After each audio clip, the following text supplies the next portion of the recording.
Bismillah. Alhamdulillah.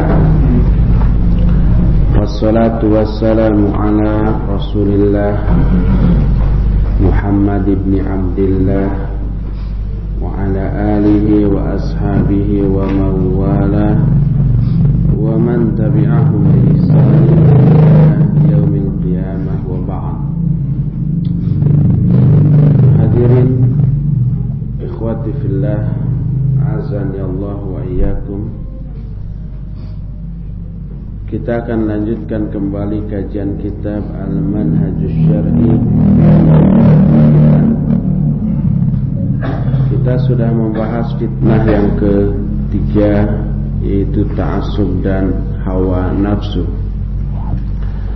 Kita akan masuki fitnah keempat, yaitu ma qad yaqa'u min juril a'immah, yaitu apa-apa yang kadang-kadang terjadi berupa kezaliman atau kejahatan pemimpin, penguasa, pemerintah.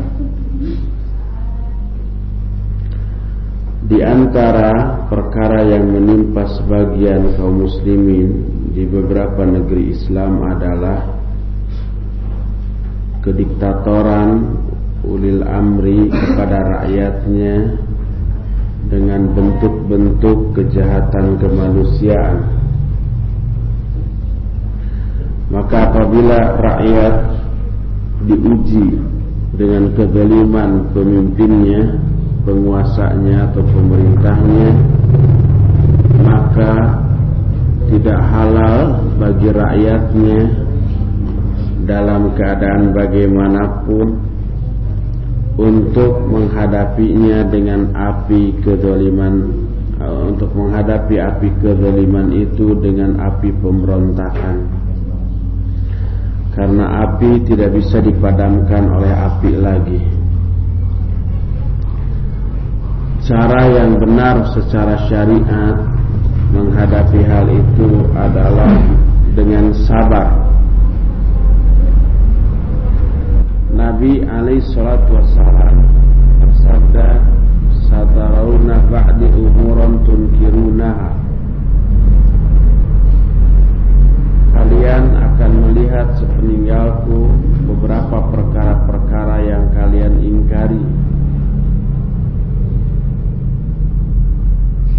Maksud yang diingkari itu adalah kezaliman penguasa. Lalu kata Nabi SAW, "Isbiru hatta talaqauni 'alal haud." Bersabarlah kamu sampai kamu menemui aku di telaga, di haud, telaga di akhirat. Sebab Nabi SAW punya telaga. Dalam hadis lain masih diriwayatkan oleh Imam Bukhari dalam kitab Sahihnya, "Innakum satarawna ba'di atharah wa umuran tunkirunaha." Qalu fama ta'muruna ya Rasulullah? Qal addu ilaihim haqqahum wa sallullaha haqqakum. Sungguhnya kalian akan melihat sepeninggalku atharah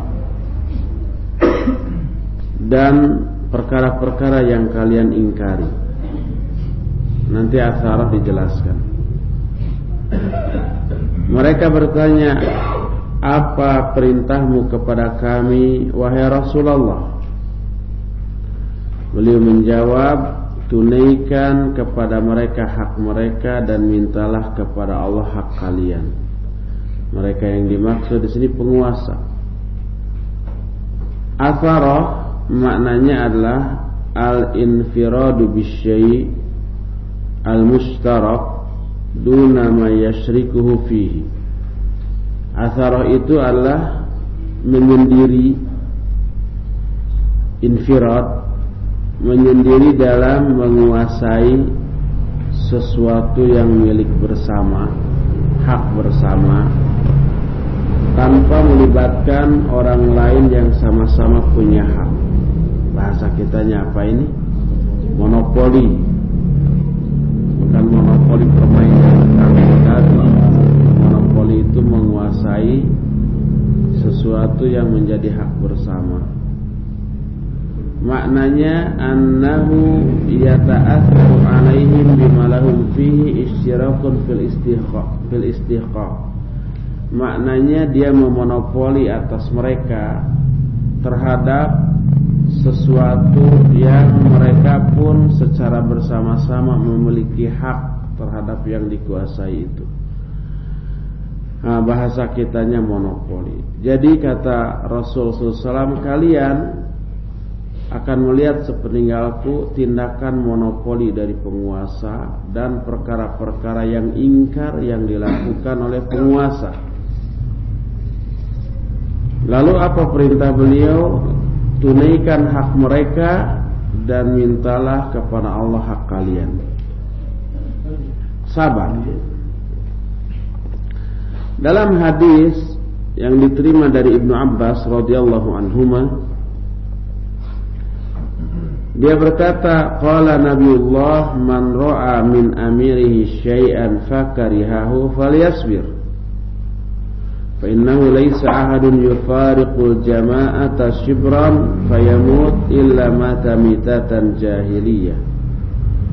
Siapa di antara kalian yang melihat sesuatu yang tidak dia sukai atau sesuatu yang dia benci dari amirnya, dari pemimpinnya, dari penguasanya, dia benci karena zalim umpamanya, maka hendaklah dia bersabar, karena sungguh tidak ada seorang pun yang memisahkan diri dari jamaah walaupun sejengkal lalu dia mati, kecuali matinya mati jahiliyah.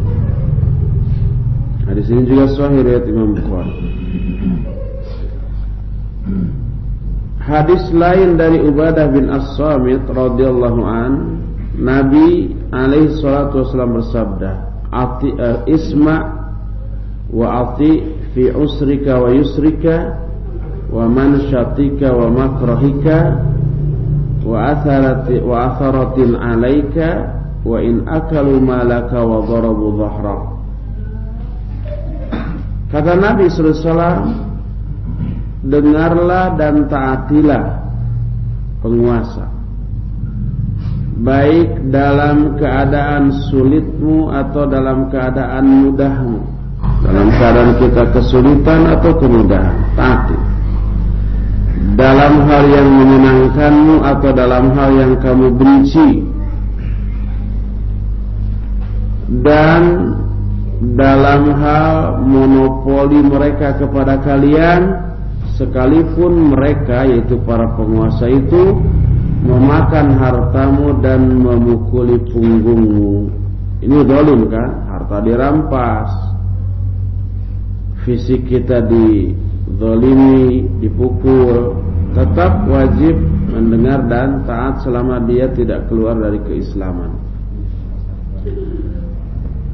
Kata para sahabat, boleh enggak kami memberontak ya Rasulullah? Kata Nabi, la takhruju alaihim madamu yusalluna wa yasumun. Enggak boleh kamu berontak memerangi mereka selama mereka salat dan saum. Dan banyak lagi hadis-hadis lainnya. Sebuah hadis itu menunjukkan bagaimana manhaj yang syar'i dalam bermuamalah menghadapi kezaliman para penguasa muslim. Itu sabar atas kezaliman mereka dan tidak menentang perintah mereka, bahkan mendoakan kebaikan atas mereka, bagi mereka. Berkata Imam At-Tahawi, wala naral khuruja ala immatina wulati umurina wa injaru wala nad'u alaihim wala nanza' yaddan min ta'atihim wa nara ta'atahum min ta'atillahi azza wa jalla fariidah ma lam ya'muru bi maksiatin wa nad'u lahum bis salati wal mu'afat bis salahi wal mu'afat. Kata Imam At-Tahawi, kita tidak berpendapat bolehnya keluar memerangi imam-imam kita, pemerintah kita, sekalipun mereka jahat.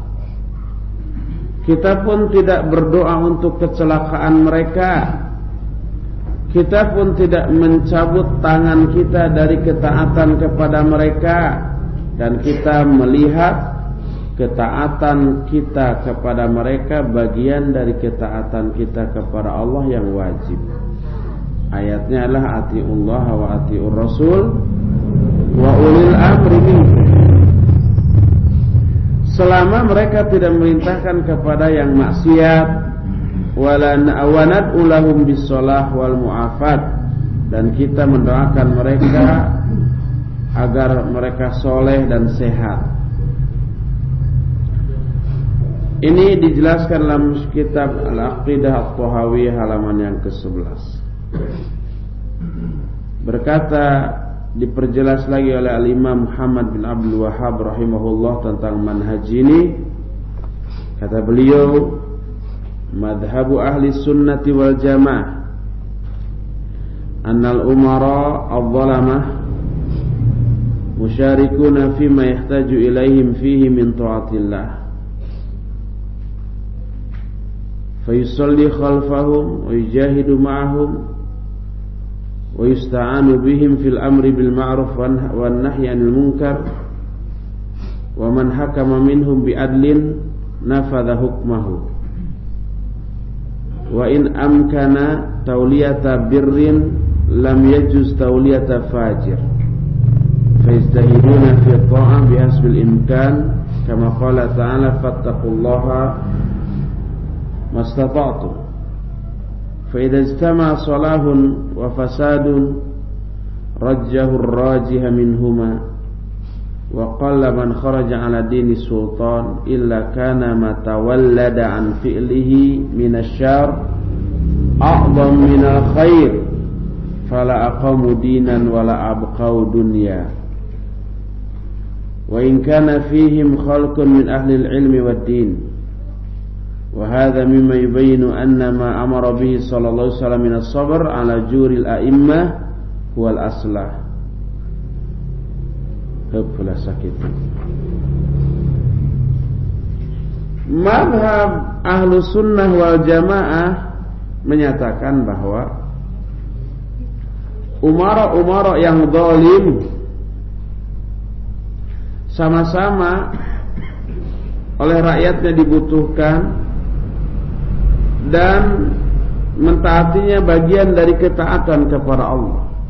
Maka sholatlah di belakang mereka, jihad bersama mereka, mereka dimintai bantuan dalam beramar ma'ruf nahi munkar. Siapa yang menetapkan hukum di antara mereka dengan adil, hukumnya harus dilaksanakan. Dan kalau memungkinkan bekerja sama dalam kebaikan, dan tidak boleh bekerja sama dengan orang yang fajir, yang jahat. Lalu bersungguh-sungguh dalam mentaatinya sesuai kemampuan. Sebagaimana Allah berfirman, fattaqullaha mastata'tum, At-Taghabun 16. Bertakwalah kamu kepada Allah sesuai dengan kemampuan kamu. Kalau di luar yang mampu, tentu kita tidak harus mentaatinya. Umpamanya, contohnya memerintahkan dengan perintah yang di luar kemampuan kita. Umpamanya kita dipaksa menginfakkan harta masing-masing 1 juta per kepala. Kita ada 10 orang anggota keluarga, jadi harus infak kepada Baitul Mal 10 juta sebulan. Kita nggak mampu, itu mah tidak wajib. Sedikit sekali orang yang keluar memerangi sultan, kecuali dari perbuatan itu lahir keburukan yang lebih besar daripada kebaikan yang diraihnya. Mereka tidak bisa menegakkan agama ini, dan tidak ada dunia yang tersisa yang mereka miliki. Sekalipun di tengah-tengah para pemberontak itu ada sekelompok ahlul ilmi dan ahlul din ulama dan ahli ibadah.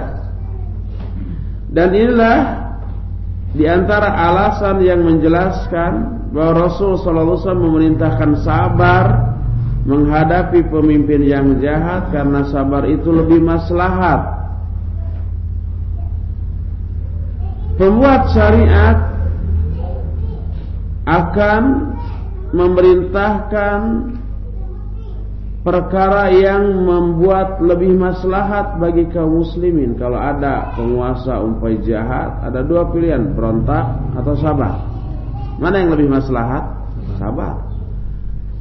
Berontak ya kalah, karena kalah jumlah, kalah persenjataan, dan setelah kalah timbul kezaliman yang lebih besar. Nanti kezaliman penguasa itu tambah menjadi-jadi kepada umat Islam. Pengajian diawasi gitu ya, tidak boleh ngumpul lebih dari 5 orang. Akhirnya sholat berjamaah maksimal 5 orang juga. Dulu waktu zaman Orba pernah ya, nggak boleh ngumpul dari 5 orang. Akhirnya banyak gitu kartunis yang membuat karikatur Jumatan atau sholat 5-an. Jumatan tidak boleh lebih dari 5 orang. Dulu pernah sampai seperti itu. Karena apa? Karena ada sikap-sikap ekstremisme sebagai sikap pemberontakan kepada pemerintah yang dianggap menyimpang dari ajaran Islam. Jilbab dilarang gitu kan, seperti itu. Jadi lebih maslahat sabar. Pembuat syariat itu Allah memerintahkan ulil amri untuk adil dan menasihati rakyatnya, dan memerintahkan rakyat untuk bersabar dan tidak menentang perintah ulil amri. Fitnah yang terjadi di setiap zaman amat sangat bergantung pada pelaku pemberontakan ini. Fitnah inilah yang menghalangi atau mencegah orang mengetahui kebenaran dan maksud dari kebenaran, serta mencegah orang atau menghalangi orang untuk memiliki kemampuan menegakkan kebenaran atau mengenal kebenaran. Maka akibatnya terjadi talbis antara syubhat dan syahwat, antara hak dan batil menjadi samar, sehingga kebanyakan orang tidak lagi bisa membedakan mana syubhat, mana syahwat, mana hak, mana batil, mana benar, mana salah. Jadi mereka terhalang untuk mengetahui kebenaran. Sementara kekuatan dari kejahatan bisa melemahkan kekuatan untuk menegakkan kebenaran. Oleh karena itu, peribahasa mengatakan fitnah umyan wa summan. Fitnah itu buta dan tuli, buta dan bisu. Jadi karena butanya dia membabi buta, dia bertindak secara membabi buta. Karena bisunya nggak perlu ngomong, nggak perlu ada dialog, hajar aja. Inilah keterangan dari Syekh Muhammad bin Abdul Wahhab rahimahullahu ta'ala. Maka wajib bagi setiap muslim di tempat manapun di dunia ini untuk bertakwa kepada Allah Azza wa Jalla dalam bermuamalah dengan hukam, dengan penguasa, dan hendaklah wanti-wanti jauhi dari inzilak. Inzilak itu terpleset, kekubangan fitnah, dan hendaklah selalu ingat bahwa pertolongan merupakan hasil akhir dari kesabaran. Berkata Al-Hasan, wallahi law anna an-nasa idza ibtalau min qibali sultanihim sabaru ma labithu ay yarfa'allahu dhalika anhum. وذلك أنهم يفزعون إلى السيف فيوكلون إليه ووالله ما جاء في يوم خير قط. ثم تلا قوله تعالى وتمت كلمة ربك الحسنى على بني إسرائيل بما صبروا wa dammarna ma kana yasna'u fir'aunu wa qaumuhu wa ma kanu ya'rishun. Berkata Al-Hasan, demi Allah, seandainya manusia apabila mereka ditimpa bencana dari pihak penguasa mereka, penguasanya jahat umpamanya, lalu mereka sabar, maka tak akan berapa lama lagi Allah akan mengangkat musibah itu dari mereka, menghilangkan, merubahnya. Karena mereka itu sangat takut kepada pedang dan mereka mewakilkannya kepada kesabaran. Demi Allah, tidak akan datang kepada mereka satu hari pun berupa kebenaran apabila mereka tidak demikian. Lalu dia membaca ayat yang terdapat dalam surah Al-A'raf ayat 137, wa tammat kalimatu rabbika al-husna, dan telah sempurnalah kalimat-kalimat Allah yang baik ala Bani Israel, kepada Bani Israel, bima sabaru, karena kesabaran mereka. Karena sabar sudah sempurna. Terus akibatnya apa? Wa dammarna makana yasna'u fir'aunu wa qaumuhu, dan kami hancurkan apa yang telah diperbuat oleh Fir'aun dan kaumnya, wa makanu ya'rishun, dan kami hancurkan juga apa-apa yang telah mereka bangun. Dihancurkanlah. Coba bayangkan Fir'aun itu kekuatannya, kekuasaan tak tertandingi saat itu. Sekalipun ada seorang nabi, yaitu Nabi Musa alaihissalatu wassalam. Sampai Nabi Musa juga tidak bisa melawan karena kekuatannya tidak berimbang. Akhirnya lari, kabur, dikejar kan. Tapi Allah yang menghancurkan mereka, menghancurkan Fir'aun dan bala tentaranya. Inilah poin fitnah terakhir, yaitu kejahatan para penguasa yang harus disabari dengan sabar, bukan memberontak. Sabar, mendoakan kebaikan kepada mereka. Dan itulah akhir penjelasan dari fitnah agama. Nanti setelah kita selingi dengan tanya jawab sebentar, kita akan teruskan ke fasal yang kedua, yaitu fitnah dunia. Silakan kalau ada pertanyaan. Ya. Rumah kita digusur sama pemerintah, terus diganti, tapi ganti itu tidak sesuai, masih jauh. Sabar. Sabar. Tempuh prosedur yang ditetapkan sesuai dengan pemerintah, ketetapan pemerintah. Kalau kita bisa menuntut ke pengadilan, bayar pengacara. Dengan resiko nanti mempertahankan ayam kehilangan kambing.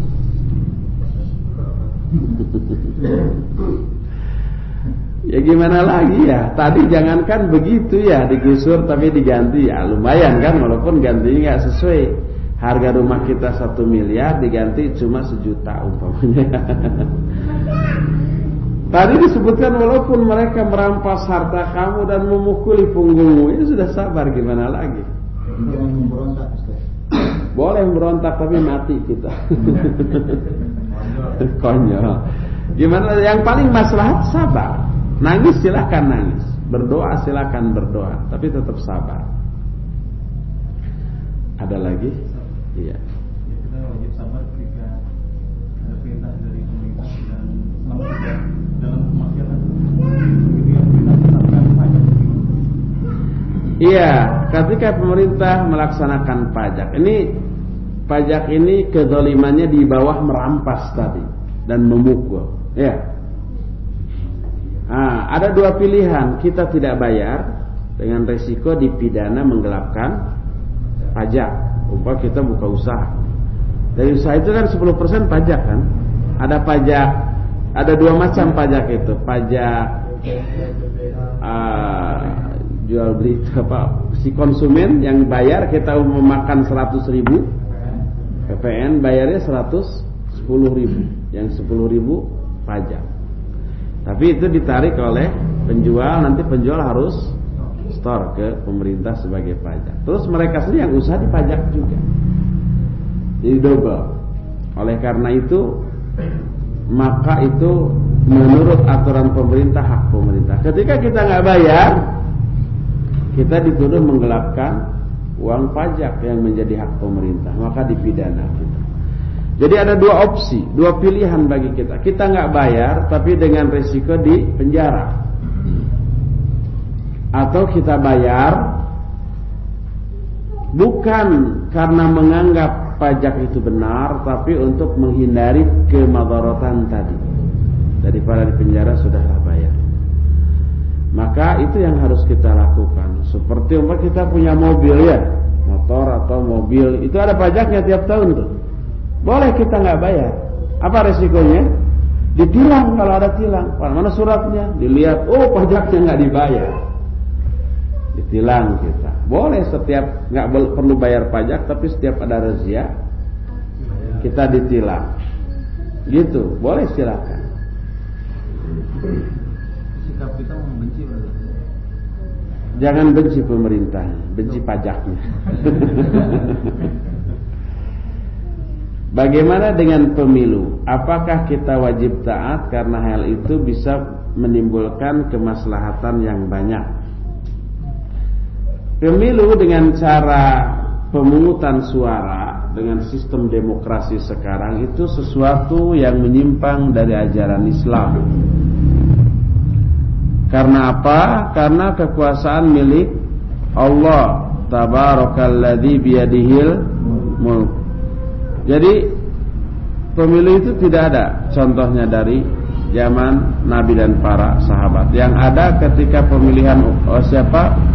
Abu Bakar dipilih secara aklamasi oleh orang-orang terbaik.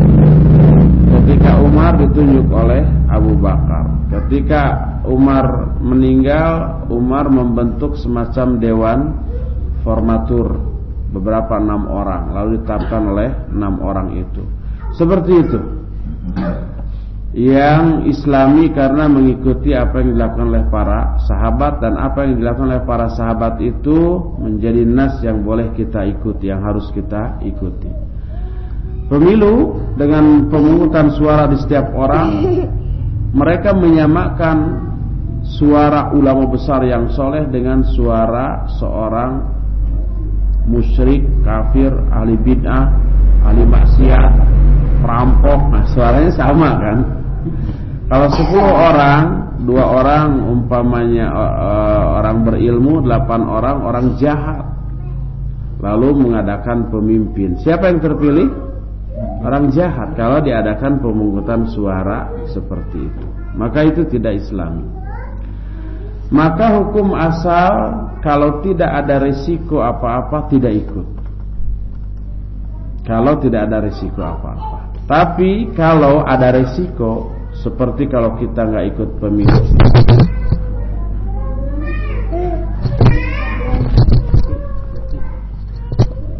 seperti kalau kita nggak ikut pemilu umpamanya, dihukum nggak? Karena dibolehkan ya,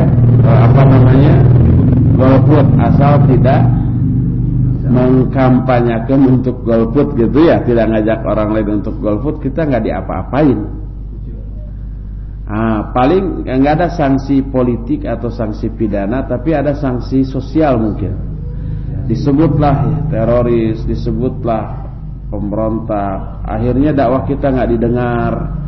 Akhirnya kita ini dipojokkan terus, kita lewat, kambing lewat, terus begitu. Kalau ada resiko seperti itu, silakan ikut pemilu, tetapi demi pemerataan dan keadilan cakra semuanya. Jadi kedatangan kita sekedar untuk menghindarkan kezaliman, menghindarkan fitnah. Wallahu a'lam bishawab.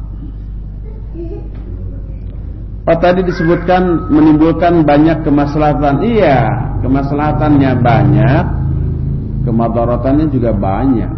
Apa kemadaratannya? Hasil dari pemilu itu. Kalau orang yang ikut pemilu itu rata-rata orang yang anti-Islam gitu ya, buktinya yang akan terpilih menjadi pemimpin lah orang yang anti-Islam pula.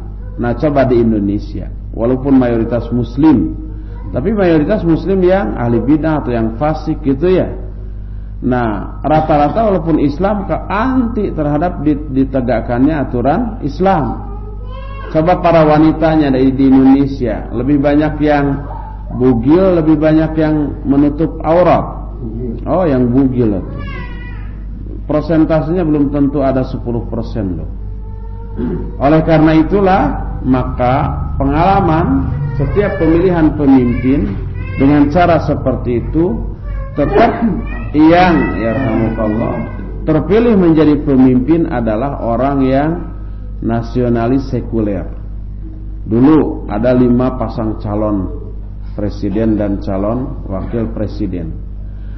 2 diantaranya dianggap 2 pasangan yang agak mewakili aspirasi umat Islam. 2 diantara, masih ingat nggak tahun berapa itu? Dan dilaksanakan pemilu itu 2 putaran. Putaran pertama aja 2 pasangan calon yang dianggap mewakili aspirasi umat Islam itu sudah tersingkir, memperoleh suara yang paling sedikit gitu ya. Tetap aja 2 pasangan yang maju ke putaran kedua itu 2 pasangan yang mewakili aspirasi orang-orang sekuler dan nasionalis, sampai yang terpilih seperti itu. Itu menunjukkan akidah masyarakat pemilih yang masih jauh dari Islam. Dan itu kegagalan dalam hal dakwah. Makanya kalau mau melahirkan pemimpin yang muslim, dakwah harus gencar sehingga masyarakat pemilih menjadi Islami. Nah, kalau sudah cenderung kepada Islam, pas ada lagi pemilihan, pasti yang akan dipilih adalah orang yang kira-kira memperjuangkan aspirasi umat Islam. Jadi pemilu itu bisa menjadi indikator loh keberhasilan dakwah atau kegagalan dakwah. Kalau dakwah berhasil, pemimpin yang akan lahir pemimpin yang Islami. Kalau pemimpin yang lahir masih nasionalis sekuler, menunjukkan dakwah masih jauh dari berhasil. Wallahu a'lam. Ada lagi pertanyaan dari internet? Apakah menonton berita TV bisa termasuk gibah, misal membahas kasus-kasus? Tentang gibah, kita mundur lagi ke belakang ya. Apakah mengikuti berita di TV bedah kasus kayak begitu? Apakah itu juga termasuk mendengar gibah? Sebenarnya tergantung isi beritanya sih. Kalau isi beritanya cuma memberitahukan perkembangan politik, perkembangan ekonomi, tidak mengungkit aib person atau pihak tertentu, ya nggak apa-apa di koran, di majalah. Sehingga ketika Syekh bin Baz rahimahullah ditanya, boleh nggak kita beli koran untuk kita baca? Padahal di koran itu banyak artikel bid'ah, banyak gambar-gambar yang maksiat. Kata beliau boleh, dengan tujuan tidak untuk menikmati gambarnya, tidak untuk mengambil manfaat dari artikel bid'ahnya, tapi hanya mengambil manfaat dari berita-berita yang kita anggap penting. Umpamanya sekarang mau lebaran, kita mau mudik, kita butuh informasi bagaimana kondisi di jalan yang akan kita lalui. Dari mana kita bisa memperoleh itu? Ya dari internet, dari majalah, dari koran. Oh, umpamanya jalur Nagreg sebentar lagi akan dioperasikan gitu, yang baru, jalur baru tuh. Sekarang masih belum tuh. H-10 sudah bisa dipakai. Sekarang sudah H-7 ya. Udah. Ini contoh. Contoh. Umpamanya. Padahal saya mau mudiknya ke arah timur, ke arah Garut, Tasik, Ciamis, atau mungkin ke Jawa Tengah yang lewat jalur selatan umpamanya. Nah, itu kan perlu. Dan itu kalau mengikuti berita seperti itu tidak termasuk ghibah. Tapi kalau berita yang disajikan di TV itu tentang aib seseorang, baik seorang itu politikus atau artis atau ustadz gitu ya, gara-gara ustadz ta'adud, wah infotainment di mana-mana itu akhirnya borok-boroknya diungkit. Padahal tadinya waktu belum ta'adud dieluk-elukan. Itu termasuk ghibah. Wallahu a'lam bishawab. Ada lagi dari internet? Ya, kita anggap selesai fitnah agama. Kita sekarang menginjak ke fasal yang kedua, yaitu fitnah dunia. Pembahasan pertama dari fitnah dunia adalah fitnah harta. Ada dua yang dibahas dalam fitnah harta. Pertama fitnah kekayaan, kedua fitnah kemiskinan. Dua-duanya fitnah tuh. Yang kaya ujian, diuji dengan kekayaannya. Yang miskin diuji dengan kemiskinannya. Dan banyak orang yang ketika diuji dengan kemiskinan tahan, dia tabah. Ketika diuji dengan kekayaan, mulai menyimpang. Dan juga sebaliknya. Kita mulai dari fitnah kekayaan. Allah menjadikan kekayaan dalam kehidupan ini sebagai perhiasan bagi kehidupan ini. Kata Allah dalam surah Al-Kahfi ayat 46, Al-mal wal banunu zinatul hayatid dunya wal baqiyatus shalihat khairun inda rabbika thawaba wa khairun amala. Harta dan anak-anak adalah hiasan kehidupan dunia, dan keabadian amal soleh itu lebih baik di sisi Allah pahalanya, dan lebih baik untuk diharapkan. Harta merupakan alat wasilah untuk memenuhi semua keinginan dan kebutuhan kita, untuk meraih apa yang kita maksud, yang kita inginkan. Dan ini bisa saja menjadi sumber kebahagiaan atau sumber penderitaan, waliyadzubillah. Kalau pemilik harta ini menggunakan hartanya dalam kebaikan, dia akan bahagia. Kalau dia menggunakan harta ini dalam keburukan, kejelekan, dia akan binasa dan menjadi fitnah serta kebinasaan atasnya. Allah berfirman dalam surah At-Taghabun ayat 15, Innama amwalukum wa auladukum fitnah wa annallaha wallahu indahu ajrun azim. Hanyalah harta-harta kalian dan anak-anak kalian itu menjadi fitnah. Fitnah di sini maknanya apa? Ujian, godaan. Dan Allah di sisinya ada pahala yang besar. Berkata Al-Hafidz Imam Ibnu Katsir rahimahullah, ay ikhtibaran wa ibtila'an min Allah li khalqihi li yu'lama man yuti'uhu mimman ya'sihi. Maknanya sebagai ujian, sebagai godaan dari Allah bagi makhluknya untuk diketahui siapa yang taat dan siapa yang maksiat.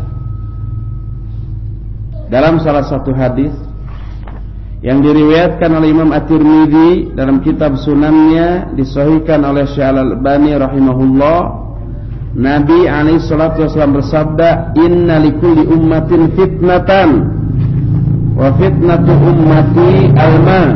Sesungguhnya setiap umat itu diberi fitnah, dan fitnah bagi umatku adalah harta. Di antara bentuk-bentuk fitnah dengan harta adalah, pertama, riya ketika infak. Dia dermawan sih, dia suka menolong orang, membantu yang membutuhkan, suka tutulung kanu butuh, tatalang kanu susah, mere mawe kapapada manusia. Artinya dermawan itu. Tapi motivasinya ria, ingin dipuji. Ini fitnah yang pertama. Apabila Allah memberikan kenikmatan kepada seorang hamba berupa harta, wajib orang itu menunaikan hak Allah di dalam hartanya berupa zakat. Dan bersegera untuk sedekah dan infak di jalan Allah sebagai ungkapan rasa syukur kepada Allah Azza wa Jalla atas nikmat yang besar ini. Akan tetapi apabila infak ini dikotori oleh kekotoran riya atau sum'ah, maka harta yang dia infakkan tersebut menjadi fitnah dan kebinasaan bagi para pelakunya.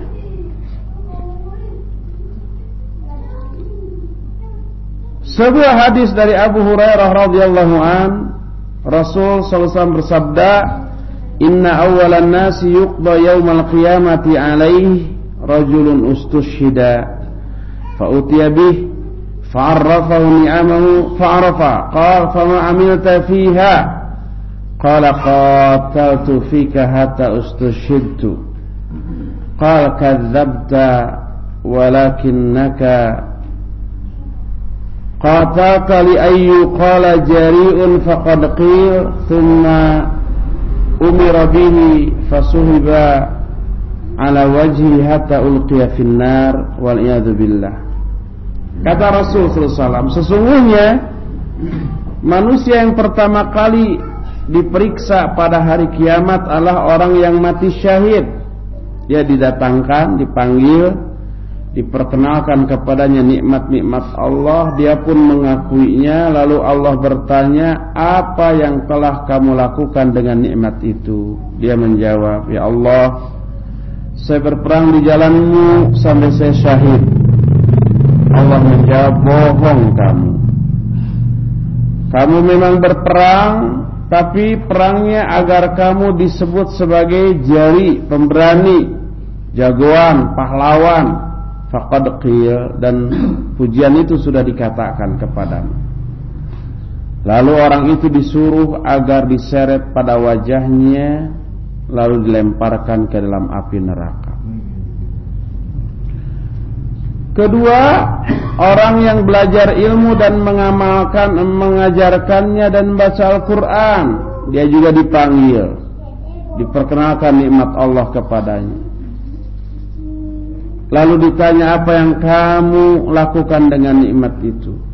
Dia menjawab, kata orang itu, "Fama amiltu ta'allamtul ilma wa 'allamtuhu wa qara'tu fikal Qur'an." Aku belajar ilmu dan mengajarkannya dan membaca Al-Quran karenamu.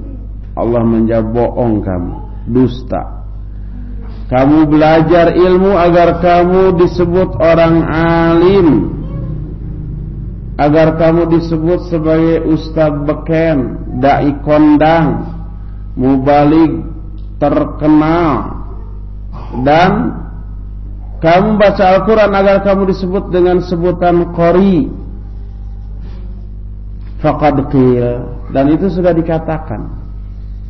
Lalu Allah menyuruh agar orang itu diseret pada wajahnya lalu dilempar ke dalam api.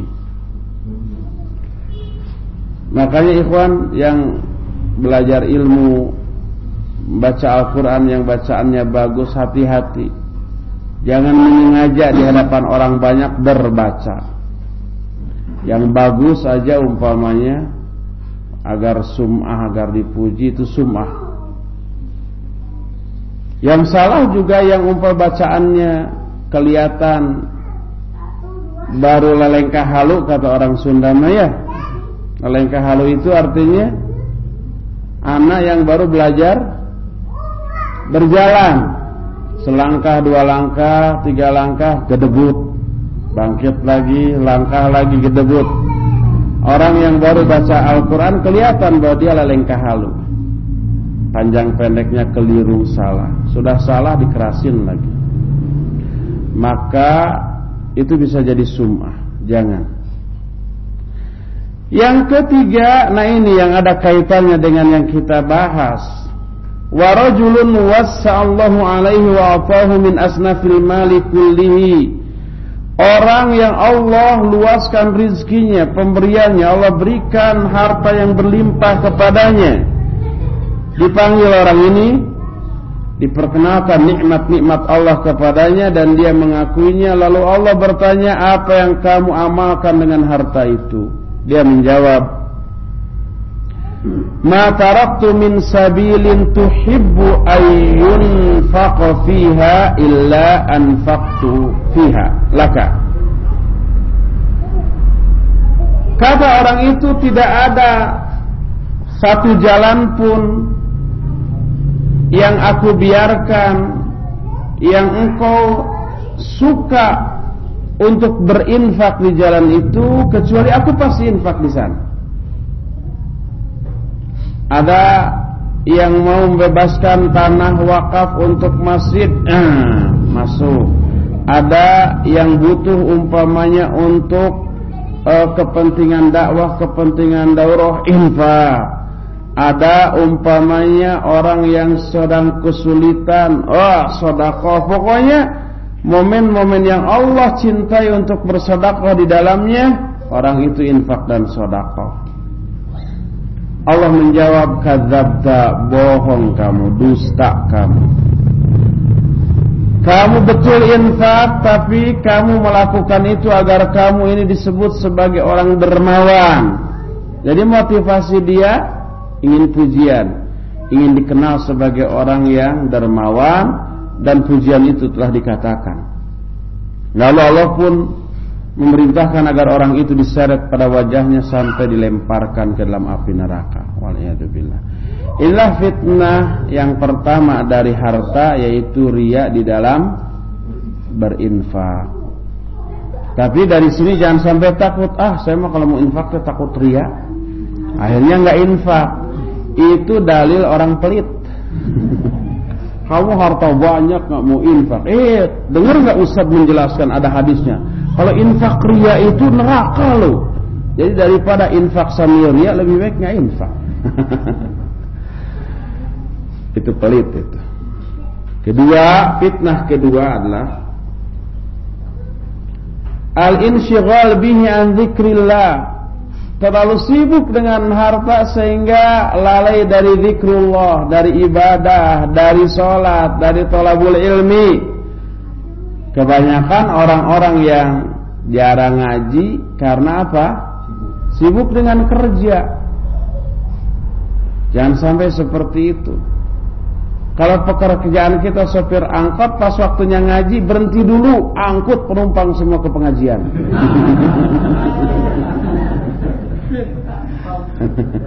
Gratis gitu. Ketika anger panitia anu melanggar aturan teh.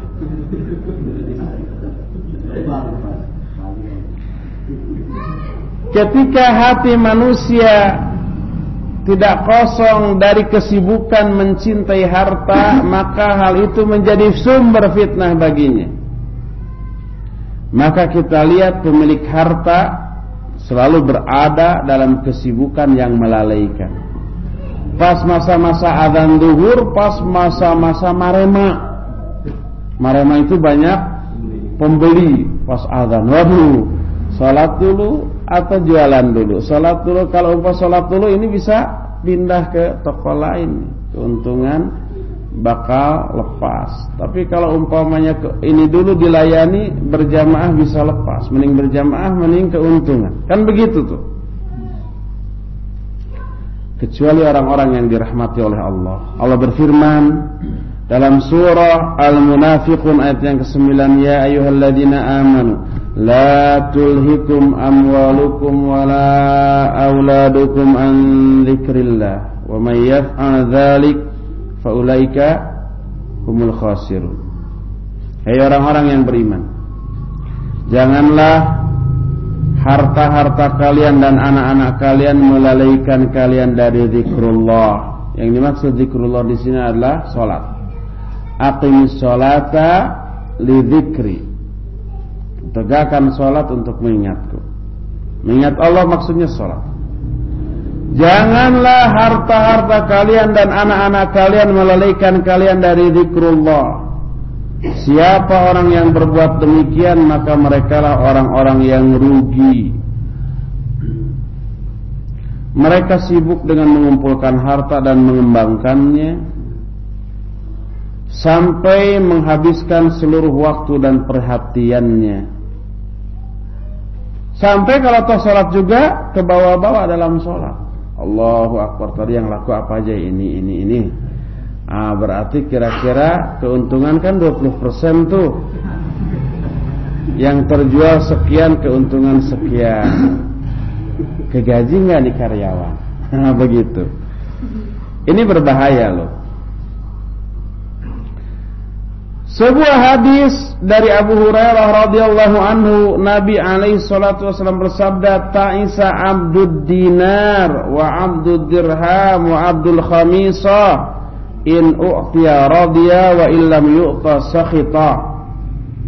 Ta'isa wantakasa wa idza shika falantaqasha, tuba li 'abdin akhadha bi anani farsihi fi sabilillah, ash'atha ra'suhu mughbaratan qadama, in kana fil harasa kana fil harasa wa in kana fis saqa kana fis saqa, in ista'dzana lam yu'dzan lahu wa in syafa'a lam yusyaffa'.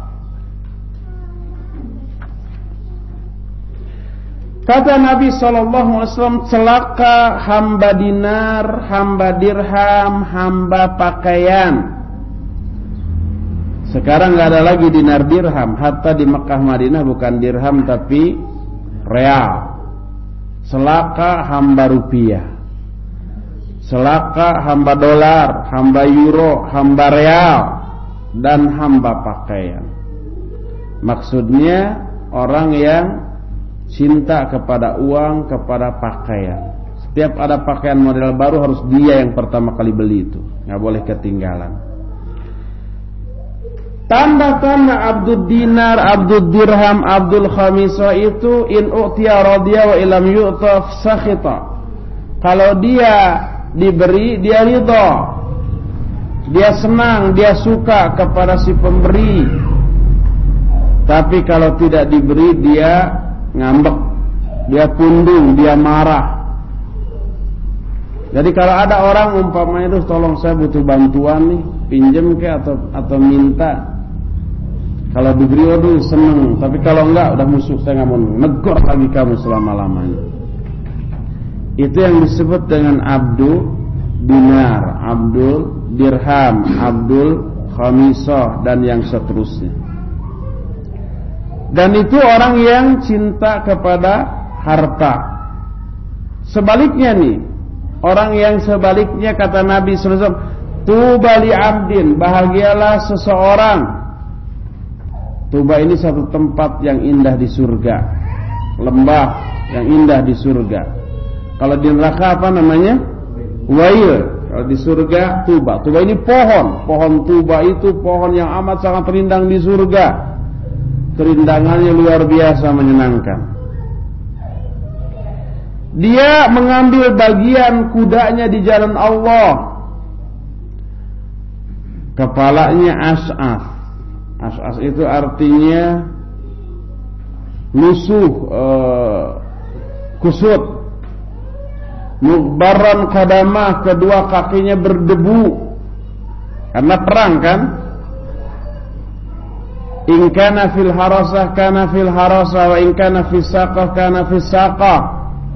Kalau dia umpamanya perangnya berkuda, dia tetap dalam pasukan berkudanya. Kalau dia berjalan kaki, tetap berjalan kaki. Tapi disebutkan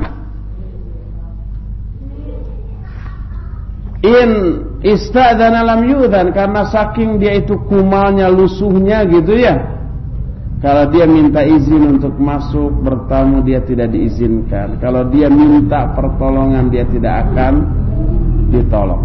Ini orang yang bahagia sebenarnya, yang miskin, yang kumal, yang dekil dan kucel, yang apabila minta pertolongan gak dikasih, yang bertamu tidak akan diterima. Nah, ini sebenarnya yang berbahagia.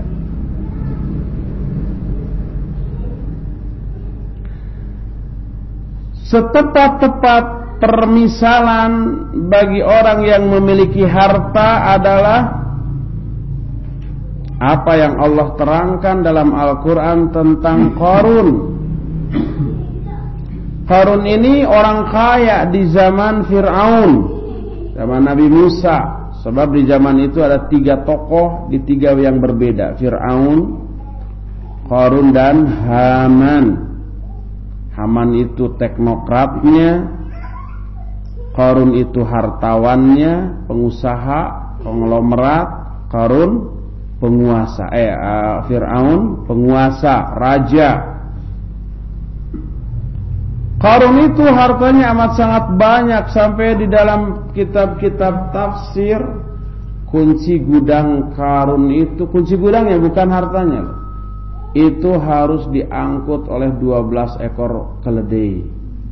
Kuncinya aja itu, kunci gudangnya. Bagaimana isinya? Ini menunjukkan amat sangat super kaya. Allah berfirman dalam Al-Quran yang terdapat dalam Al-Qasas 76-82.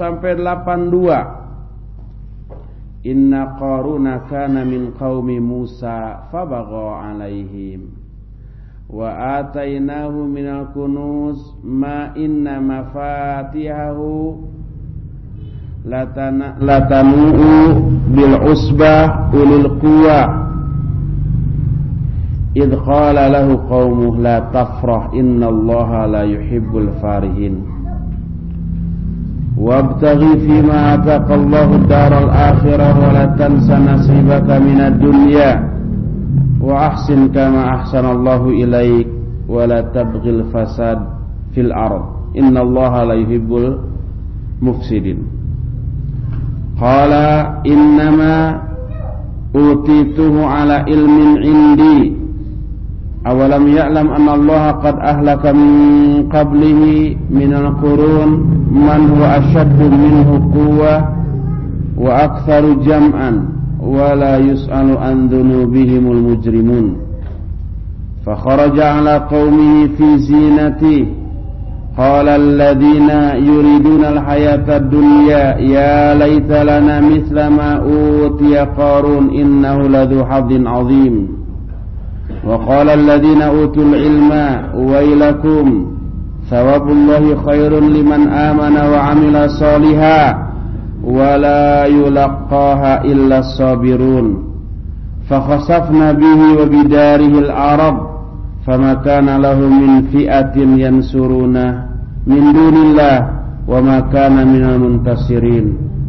wa asbaha alladhina tamannaw makanahu bil amsi yaquluna waika anna allaha yabsutu rizqa liman yasha'u min ibadihi wa yaqdiru laula an manna allahu alaina la khasafa bina waika annahu la yuflihul kafirun. Kata Allah, sesungguhnya Qarun dulu termasuk kaum Nabi Musa alaihi salatu wassalam, tapi dia berbuat aniaya terhadap kaum Nabi Musa. Dan kami telah memberikan kepada Qarun perbendaharaan dunia, harta, yang sesungguhnya kunci-kunci gudangnya itu harus dipikul oleh sekelompok orang-orang kuat. Jadi kuncinya aja itu dipikul oleh sekelompok orang-orang yang kuat. Atau dalam satu riwayat harus dipikul oleh 12 keledai, dan satu keledainya memuat 2 kantung. Sebab kalau satu kantung nanti berat sebelah, jadi 2 kantung plek gitu ya. Itu kuncinya aja, kunci gudangnya. Apalagi isinya gimana?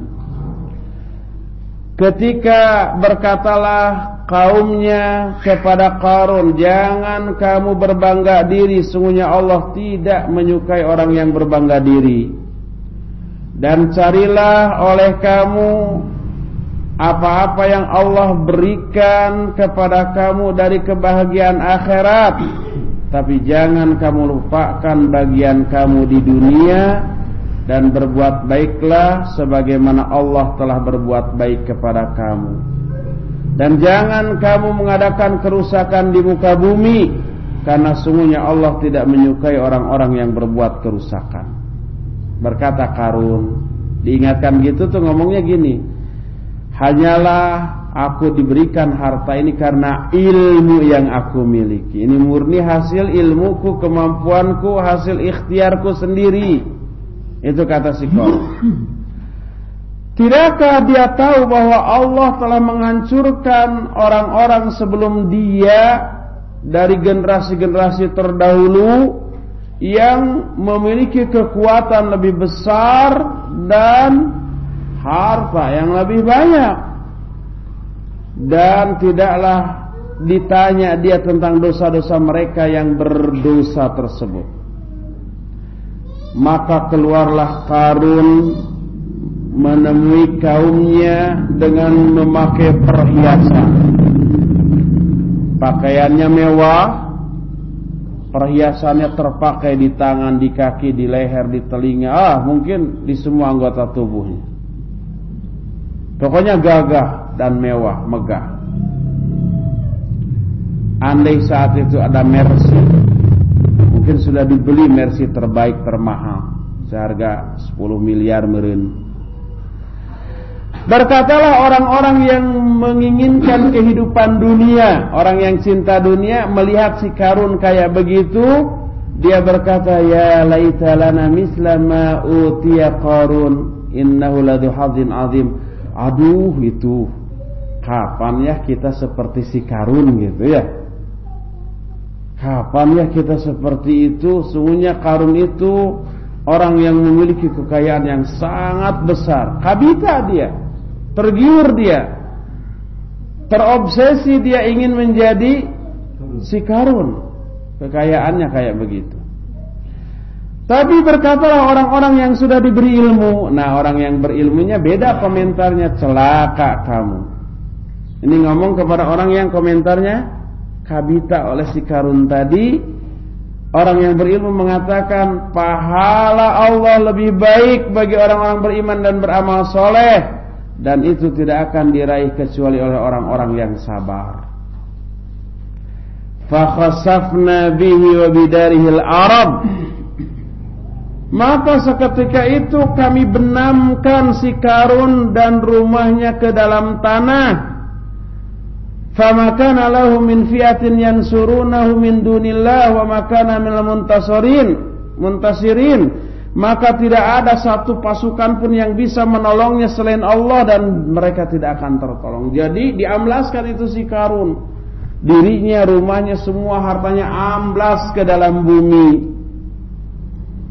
Dari sanalah lahir istilah harta Qarun. Jadi setiap ada orang ngegali tanah, terus ada emas, ada perak, oh ini harta Qarun. Walaupun di Selat Sau ngegali, aduh ada emas, harta Qarun. Padahal bukan, belum tentu harta Qarun. Qarun mah di mana ya? Di Mesir. Kita di sini enak aja diaku harta Qarun. Apa? Nah di sini mas-mas, harta Mas Jono itu. Di sini harta Kang Ujang.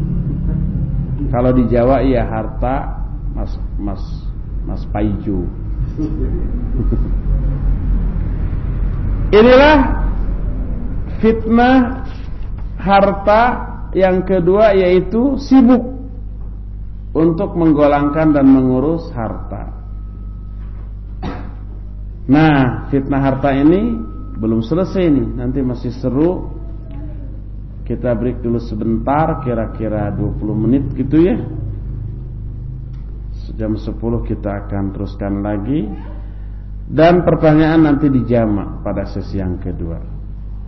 Nanti jam 10 juga nggak akan lama ya, karena sekarang Jumat ya. Selama Jumat kita paling maksimal sampai jam 11. Setelah itu siap-siap, akhwat selama Jumat mengungsi dulu ya ke madrasah. Subhanakallahumma bihamdik asyhadu an la ilaha illa anta astaghfiruka wa atubu ilaik. Alhamdulillah.